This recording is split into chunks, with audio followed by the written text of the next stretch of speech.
Преземање активности околу содржината на објавените разговори, одговорност за наводите околу злоупотреба и заштита на објавувачите на информациите се само дел од препораките кои амбасадорите му ги пренесоа на премиерот Никола Груевски. Да се направи реформа во изборниот систем, да се гарантира слободата на медиумите, да се гарантира независноста на судството, да се гарантира слободата на говорот. Секој граѓанин има право да си го оствари своето фундаментално демократско право на мирен протест. Неактивноста во однос на сериозните сомневања објавени од разговорите ќе го поткопа напредокот на Македонија кон членство во Европската Унија.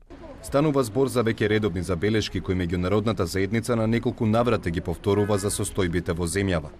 Сега е во многу незгодна ситуација ставен премиерот, затоа што во оваа фаза од развој на кризата практично премиерот нема на што да се потпре. Институциите не функционираат, не е можно во услови кога немате демократски институции да има независна истрага.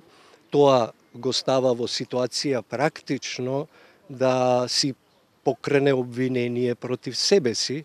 Речи си невозможно е да се оствари меѓународната препорака за независна транспарентна истрага во институциите, бидејќи тие се внатрешно урушени, додава Малевски. Таинственоста на кој функционирале, влијанијата кои ги имале од страна. Сето тоа преку ноќ нема да може да се избегне и оттаму мене ми се чини дека во крајна линија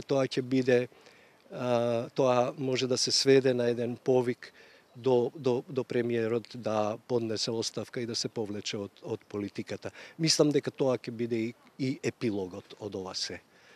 Во меѓувреме, известувачот за Македонија во Европскиот парламент Иво Вајгл порачува дека запирањето на политичката криза и насилствата е услов за Македонија да добие позитивен извештај за можен почеток на пристапни преговори со Европската Унија. Во спротивно, како што вели Вајгл, поддршката на Брисел за Македонија би можела да изостане, како и поддршката на Европскиот парламент откако 9 години поред носеше позитивни годишни извештаи за напредокот на земјата.